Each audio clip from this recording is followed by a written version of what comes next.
Oh my God, thank you for reminding. Napakarami ko ng sinabi. Nakakaloka naman. Thank you. So yeah, so ang dami kong chika, no, na nakamute pala ako. So anyway, thank you so much sa mga nag-share ng live.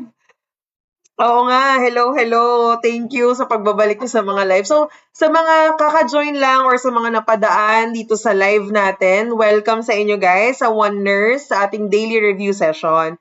So, I just wanna highlight na meron tayong special promotion ngayon, which is yun, and nakalagay sa website natin, ayan, yung pinapakita ko ngayon sa screen, it's 2,599 originally, okay? But, of course, we have a special promotion which is for only 2,099 you will be able to get all of these. Ayan yung mga nakalagay dito sa listahan natin.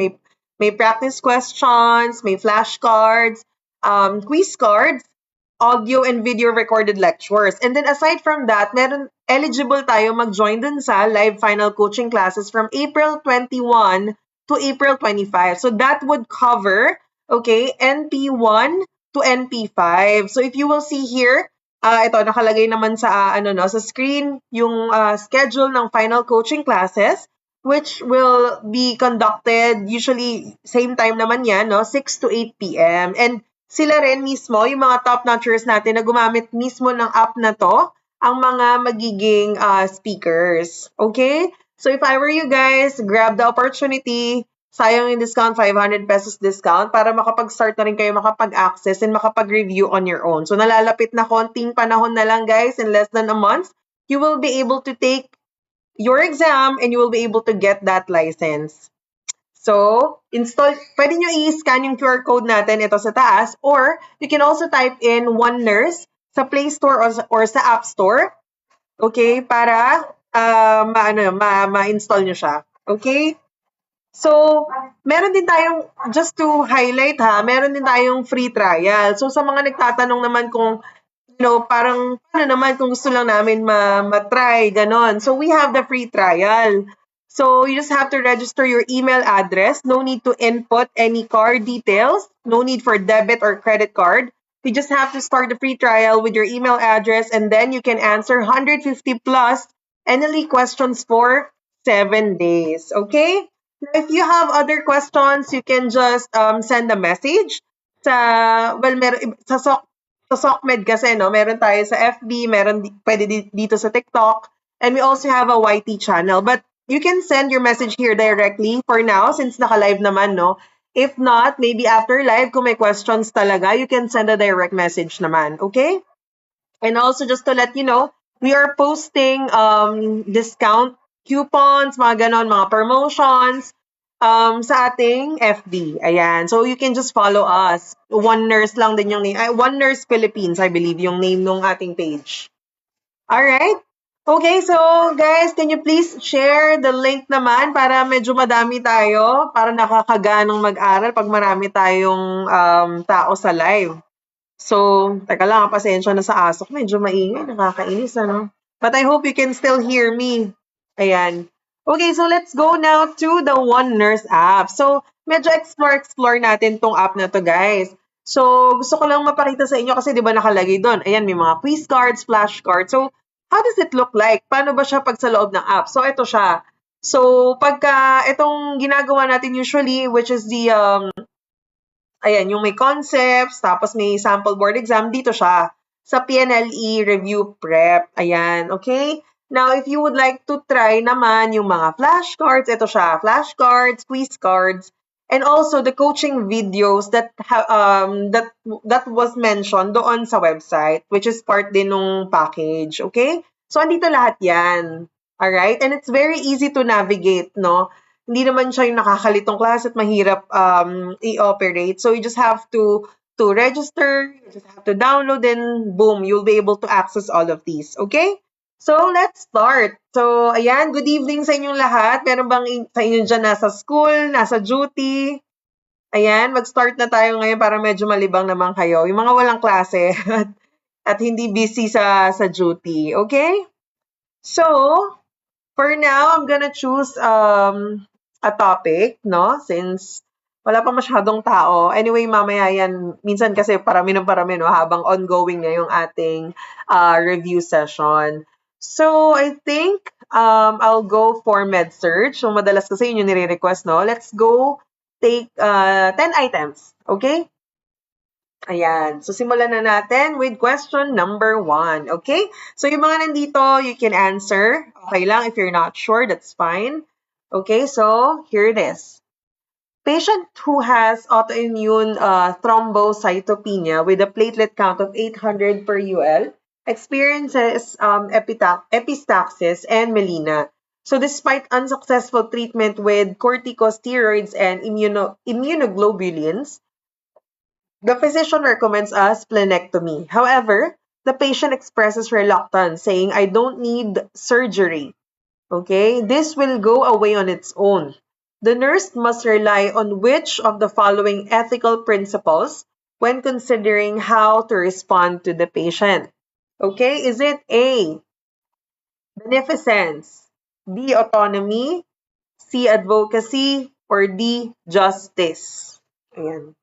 Sorry, parang masyado palang na-zoom yung, teka ha, ano ba to? Ayan, okay. So what's your answer, guys? What do you think is the right answer? Is it A, beneficence, B, autonomy, C, advocacy, or D, justice? Hi, Betsy! Isa to sa mga talagang nanonood ng live natin. So A daw, as per Betsy. Okay, let's try. Oh, the correct answer. Hi, Maya Bells. Mga familiar na sa akin yung mga username na yan. Kamusta kayo dyan? So, the correct answer is B, autonomy. So, here's the explanation. So, the principle of autonomy affirms an individual's right to make their own choices. So, in this instance, the patient is deemed capable of making their own decisions, and the nurse should respect their autonomy. So the principles of beneficence and justice are not directly applicable in this situation. Advocacy, which entails supporting the principle of autonomy, is the nurse responsibility. Ayun siya. Okay? I hope it's clear. Meron ba mga tanong dyan? So far, so good tayo. Let's move on to the next question. What should be the first nursing action when starting urinary habit training for a patient? Okay. A, establish the client's voiding pattern. B, begin a medication regimen. C, schedule regular voiding times. Or D, increase fluid intake. Ayan. Noted po. Ako nga din, alam mo minsan pagka, kunyari mali yung sagot ko, parang natatatak siya sa akin na parang, alam mo yon, iba yung retention niya pagka nagkamali ka sa isang item. Yeah. Okay, what do you think is the correct answer here? A, B, C, or D? Okay, so we have letter A from Maya. A from unknown. Sige, tingnan natin si unknown at si Maya, no? Hello! Ay, medyo familiar to si unknown sa akin. Correct, tama.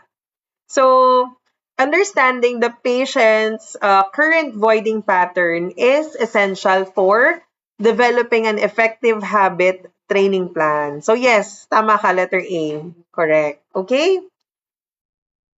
I hope that's clear. Let's move on na, guys, to the next question. Okay. A client comes to the clinic for a blood pressure checkup and is taking antihypertensive medications at home.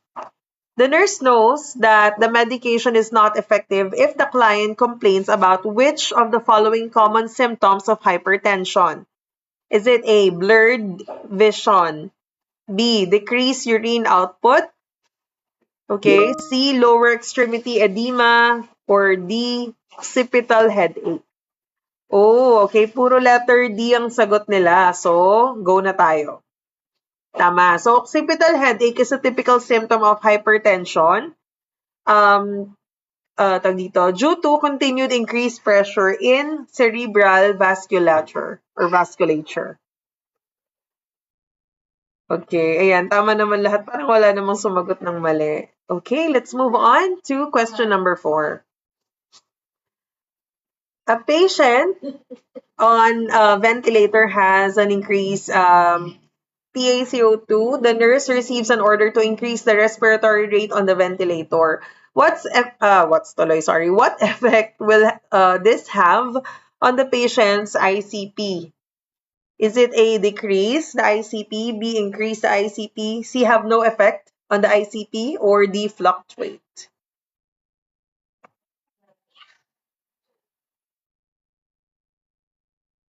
Yeah, isip-isip muna tayo, guys. Okay, we have letter A from Maya, decrease daw ng ICP.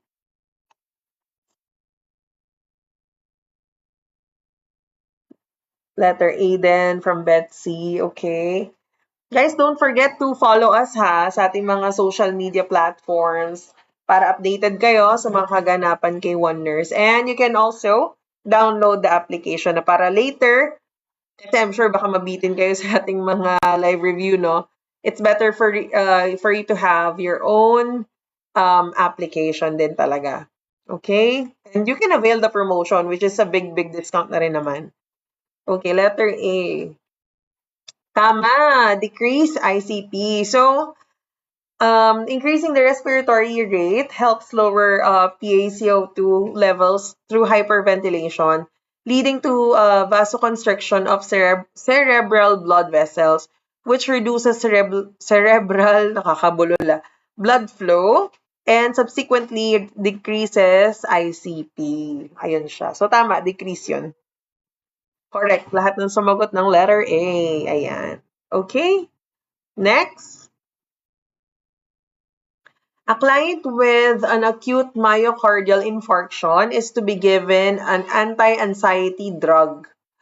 But the client is reluctant. The nurse suspects that the client does not take the medication and instead throw it somewhere. What should the nurse do first?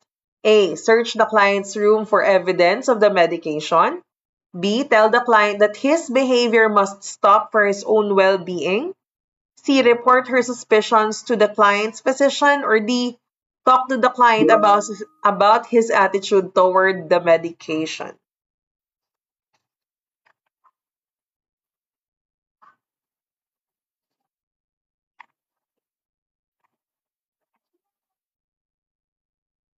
D. Okay.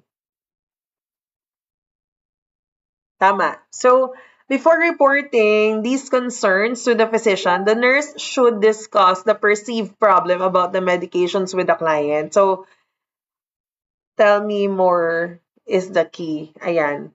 So, nasa na ako? Sorry, nawala. Ayun. The nurse will then have more information about the client's attitude toward anti-anxiety medications when she informs the physician of her suspicions. So the nurse and the physician can talk to the client about the benefits of taking the medication prescribed. However, the client has the right to refuse medication. So sabi ni unknown, tell me more is the key. Ayan. Okay? So, ayan yung question, guys.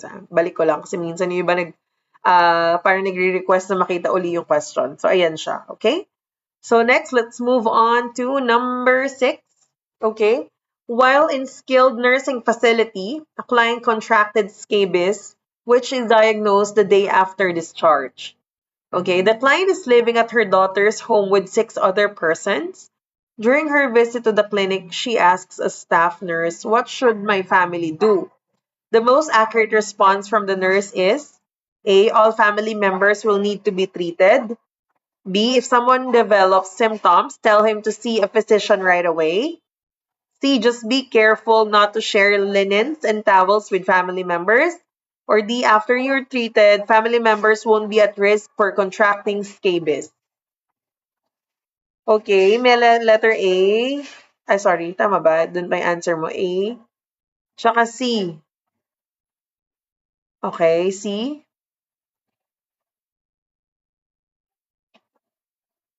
Let's wait for more. Okay, may A then. Okay, we have two A's and two A's, one C. Okay. Wait lang tayo, baka may isa pa. Isa pang kasagot.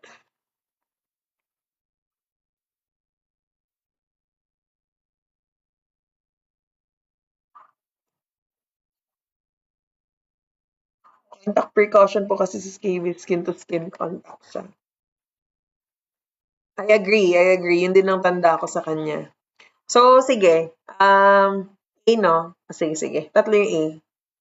Correct! So, mga sumagot ng letter A. Good job. And humabol pa si Lovely. So, yes, tama kayo mga sumagot ng letter A as in apple. So, kasi, when someone in a group of persons sharing a home contracts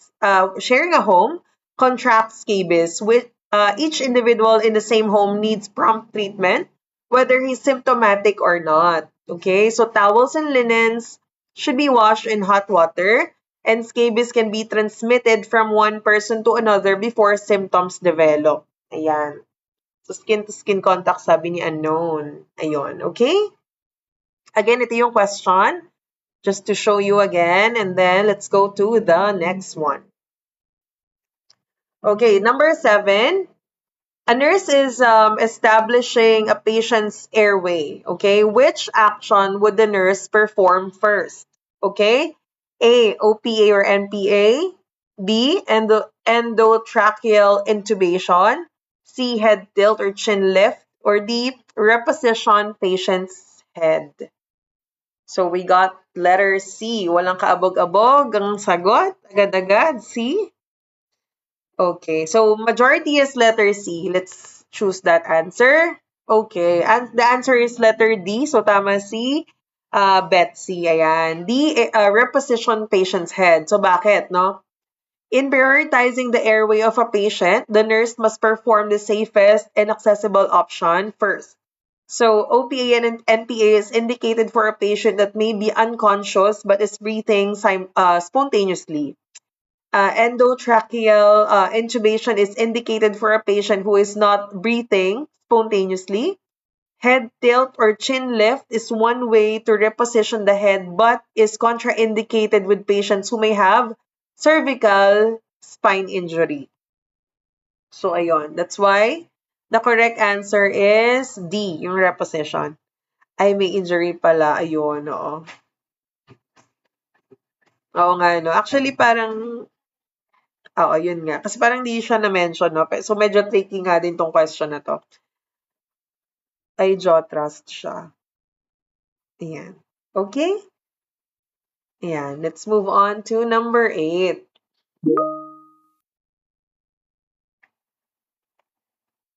A client has recently undergone central line placement. So, the client complains of shortness of breath and right-sided chest pain.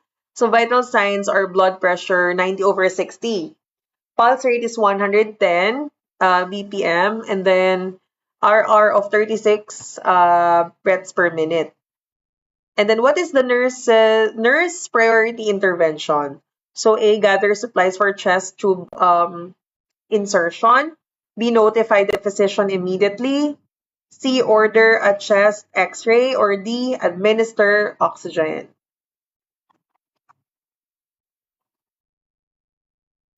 Okay, letter B, as in boy. Notify the physician daw, sabi ni Betsy. How about the others? So we got D from Angel and D from Lovely. B, okay, sige. Let's start. Let's choose B kasi yun yung majority answer. Okay, so the answer is D. Tama si, sorry, hindi ko sure, Angel Lee ba to? And then si Maya Bells. Ayan, D. So, administering oxygen is the first prio. Notifying the physician and preparing for chest tube insertion or after oxygen is administered. And the nurse cannot order a chest x-ray. So, tama yun. Letter D. Okay. Kasi allowed naman tayo na magbigay ng oxygen. Ayan, next.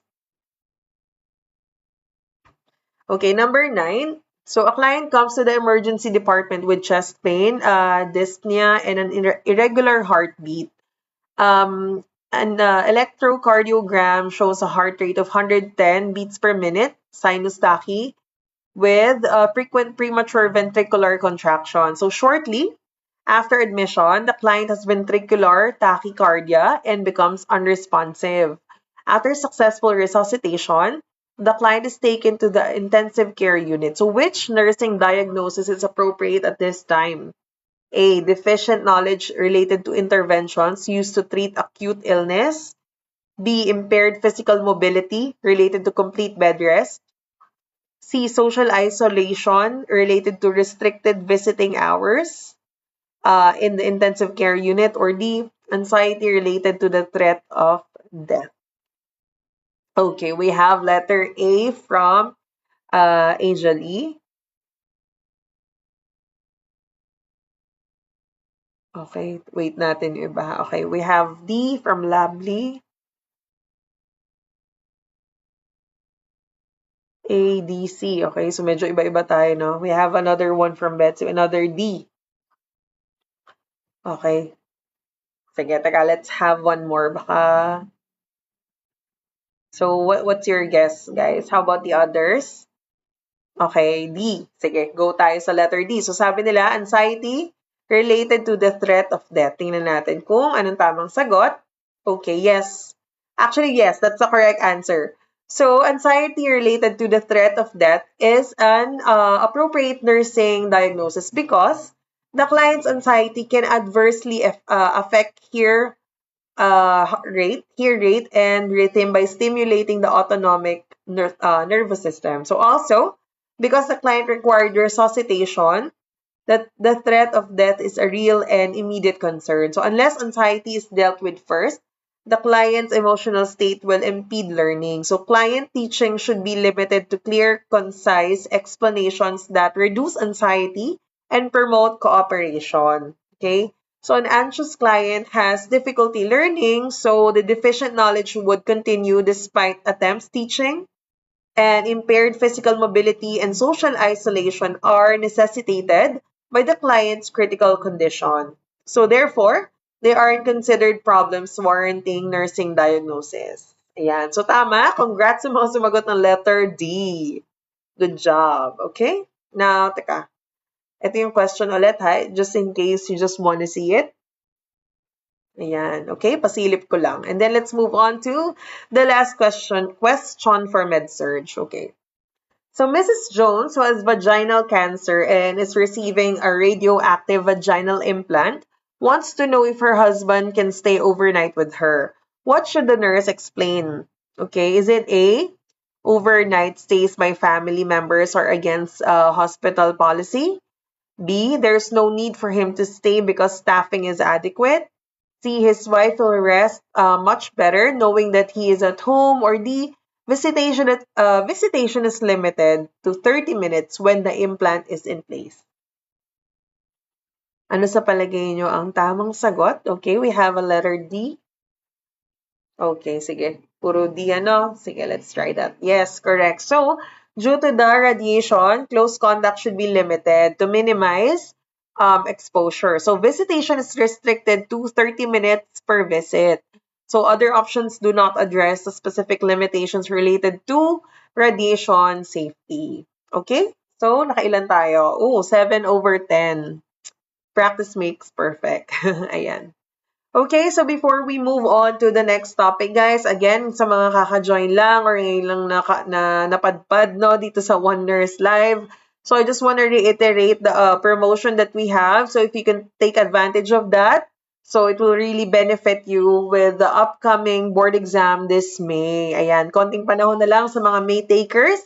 So if I were you guys, lahat gawin na natin ang pwedeng paraan in order for us to to gain knowledge, 'di ba? Kasi minsan parang it's better din na yung alam mo yun, medyo marami kang source, not just one, and also dun sa mga medyo budgeted din. This is really perfect for you guys kasi compared to other halimbawa mag-enroll kayo sa review center, medyo expensive talaga, yes. But if this one is not that expensive, I would say compared to others, lalo na ngayon na we have a promotion of 2,099 instead of 2,599. So that's the actual amount ha, sa website ha. Hindi ko lang to sinasabi dahil gusto ko lang chumika, pero yan talaga yung nasa website. Ayan, 2,599. So less 500 if you use the code Latiners. Ay nakalagay dyan sa ating screen, okay? So, kompleto na yan guys. And yun nga, may additional na rin tong live final coaching classes with our top-notchers na talagang gumamit din naman ng One Nurse. So, I'm sure they will share the experience as well, no, using this application kung gaano to nakatulong sa kanila. So, if ever you guys avail of this application or this package, you can just scan the QR code or you can use your ano tawag dito, Play Store or App Store, ayan, to type yung One Nurse. Okay? And then you can also follow us sa One Nurse Philippines sa ating FB. And then here also, you can follow this page in TikTok. Okay? Alright, so let's go. Let's move on to, so ito pala itsura niya guys. Ayan, yung heart-heart. Ganun. Okay? So, teka, pili tayo. Can you guys choose for me just one more topic for tonight? So, except med-surg ha. Kasi nag-med-surg na tayo eh. Sige, Palmer. Okay. So, let's hit 10 items for Palmer. Okay. So, let's go na. Let's get started. So, question number 1. Okay, what action should Nurse Maria take when administering oxygen to a female client through a face mask? Okay? Is it A, secure the elastic band tightly around the client's head? B, assist the client to the semi-Fowler position if possible. C, apply the face mask from the client's chin up over the nose. Or D, loosen the connectors between the oxygen equipment and humidifier.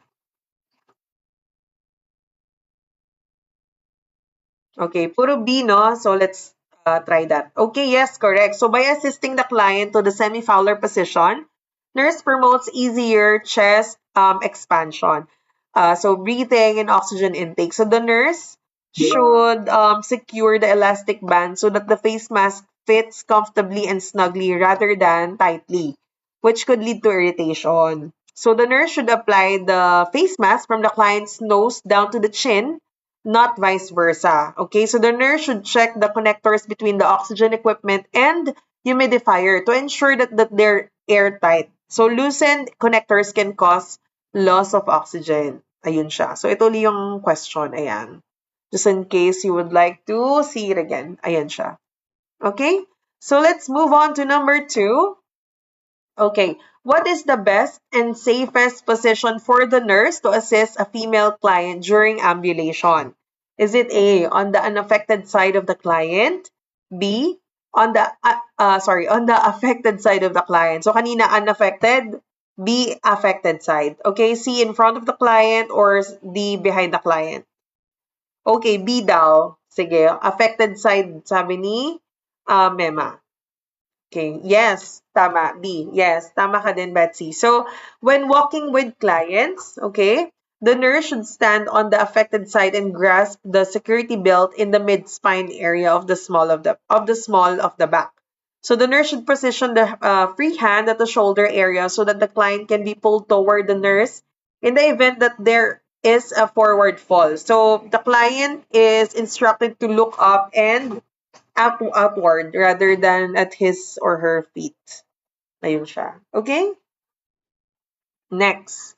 So while conducting research with human subjects, okay, Nurse Jane ensures all participants' rights are protected. So which of the following is not considered a right of participants? A, right of self-determination. B, right not to be harmed.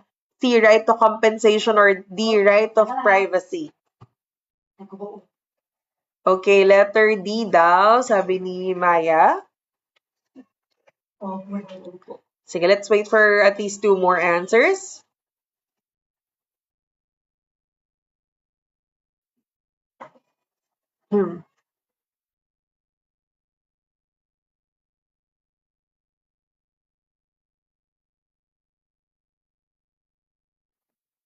Okay, letter D, sige. Choose na natin to. No? Okay, so the correct answer, teka lang. Ayan. It's letter C, right to compensation. Wait lang, painom lang.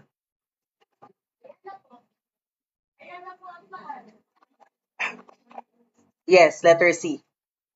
So, participants have rights to self-determination, not being harmed, and privacy, but compensation is not a standard right in research ethics. So, letter C siya. Okay? So, not kasi yung yung tanong. Ayan. Okay? I hope that's clear. Now, let's go to number 4. So, in her, not, ayun. Okay, so number 4, no, in her research, Nurse Martinez uses various methods and sources to verify her findings. What is this technique known as? A. Triangulation. B. Experiment. C. Meta-analysis. Or D. Delphi technique. Okay, we got a letter C. Meta-analysis. Any other answers? Meron pa bang hahabol dyan?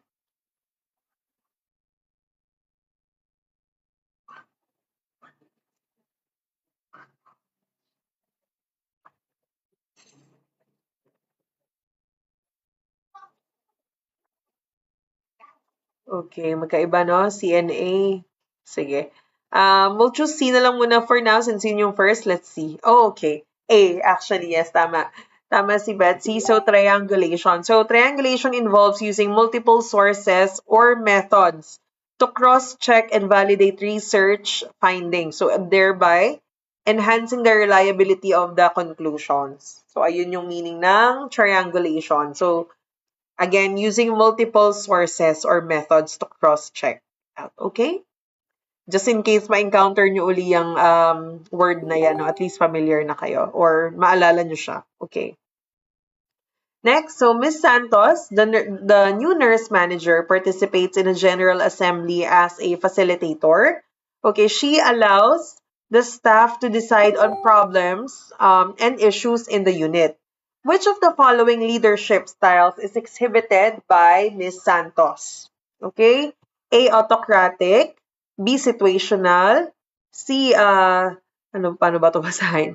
Laissez-faire, or D. Democratic? Ayan. Hello sa mga bagong join, guys. Welcome to our live study session. Okay, so we have A, C, and D. Okay. Teka lang ha. Okay, we have 2 C's, 2 D's. Ano kaya? Sige, try natin yung D. Sige. Tama. Okay, correct. So democratic leadership is a leadership style in which group members take a more participative role in the decision-making process. Employees meet to discuss and resolve issues by giving everyone some opportunity to contribute to decisions, although leaders make the final decision. So yun yung meaning, okay? Next. All right, so according to Republic Act 9173, Section 35, which stated the grounds for, what's this? For prohibitions in the practice of nursing, such as those who give any false evidence to the BON to obtain a certificate or registration or professional license. So as a sanction, professional identification card or special permit shall be fined or not less than how much? 50, 60, 70, or 80? Okay, we have 50. 50 daw, 50K. Okay. Yes, tama. So, prohibitions in the practice of nursing, a fine of not less than 50,000 pesos or nor more than 100,000 pesos, or imprisonment of not less than 1 year nor more than 6 years are both or both upon the discretion of the court. Ano ba yun? Nabubulol na ako. So, ayan siya. Republic Act 9173, Section 35. Okay?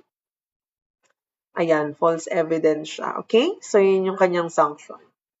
Let's move on to number 7. So, study titled The Relationship Between Health Teachings Given to Postpartum Primipara Mothers During a Hospital Confinement and the Incidence of Infection in the Newborn is an example of which type of research?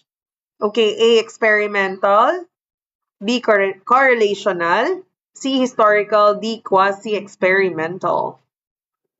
So I believe this is easy for you guys. Okay, we have a letter B from Lably.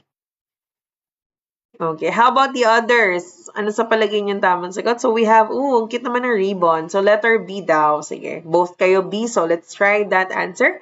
And then we have another B from Betsy. So yes, correct. So correlational research explores relationships between variables, no?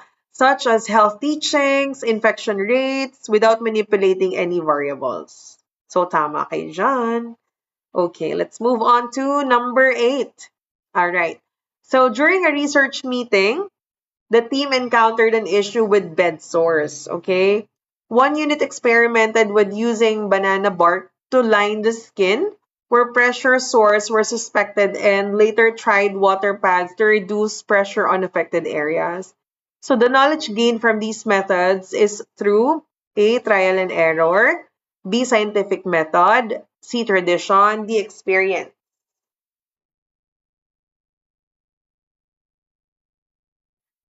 Ayan. So, ano kayang answer dyan? Palagay ninyo. Okay, so we have A. Okay, meron tayong mga A. Tama. So, use of various method to address the problem of bed sores and determining what works best is indicative of learning through trial and error. So, this approach involves trying different interventions, observing outcomes, and refining strategies based on the results. While it can lead to discovering effective solutions, it may also involve inefficiencies or setbacks before arriving at the most successful method. So, correct. Very easy sa inyo ang ang Palmer. Okay, number 9. So during an educational conference on leadership styles, Nurse Marie discusses with a nurse from a large trauma center who describes the leadership style as task-oriented and directive. Nurse Marie identifies this leadership style as, alin dyan guys? Autocratic, transformational, democratic, or situational? Okay, puro A ata ito, no? So, tama. Autocratic style of leadership is a task-oriented and directive. Ayun, very easy naman siya to understand. Alright, next. For last question for Palmer. Nurse Beth conducted educational sessions in Community A, then compared its health status with Community B, which did not receive the same teaching. So what's the most appropriate research design for this study? A, comparative, B, correlational, C, experimental, or D, descriptive? Ano sa palagay ninyo, guys? A, B, C, or D? Okay, letter A daw, comparative. Okay, actually experimental yung tamang sagot. So experimental design is suited for this study because it involves an intervention, okay, so educational sessions, and measures its effect by comparing outcomes between the two communities. So in experimental research, the researcher manipulates one or more independent variables. Okay, so in this case, the educational session. So to observe their impact on the dependent variable, which could be knowledge, behavior, or health outcomes. Ayan, okay? So, 7/10 ulit. Parang kanina same tayo, score, no? Ayan. Alright, guys. So, nag-enjoy ba kayo sa ating mga question and answer dyan? So, guys, if I were you, you can purchase or you can start downloading this, install the app para hindi kayo mabitin, no? Kasi nakakabitin naman talaga. Mas okay nga yung at least siguro in a day, no? Makapag-answer kayo like maybe 100 questions, lalo na nalalapit na yung board. So, alam mo yun, you can answer all you want para magbubuffet kayo ngayon ng mga questions with different nursing concepts, di ba? Ayun. So, again, gusto ko lang i-highlight, guys, no, itong ating promotion para sa mga ngayon lang nakaalam or ngayon lang naka-join. If you can avail this one, this will be a great help for you guys. Malaking discount din yan. So, less 500. For 2,900, sorry. For 2,099, you can have the access until end of May naman yan. Okay? And then, you will have, again, all these items in one package. And again, you will be eligible to join our final coaching classes. Okay? We'll be able to talk to the top-notchers who use the application. Okay? Use the application itself para, part of their preparation sa kanilang pag-aaral sa kanilang board. Okay? So, I really encourage you guys to do that. So, aside from this one, we have different packages pa rin naman. So, yung iba kung magte-take pa sa November, we have the 6 months. Okay? Here, for 3,999, sorry. And then, for 12 months, 5,999. Ayan. Okay? You can also visit our Facebook page or FB page. You just have to type in One Nurse Philippines. Yan, meron tayo dyan. Meron din tayong YT channel. Okay, so thank you so much for those who joined us tonight. And tomorrow again, hopefully we can study with you guys. We can review with you. I'm not sure pa if it's me or if it's Erica who will facilitate the review. But yeah, thank you so much everyone for joining and you have a great evening.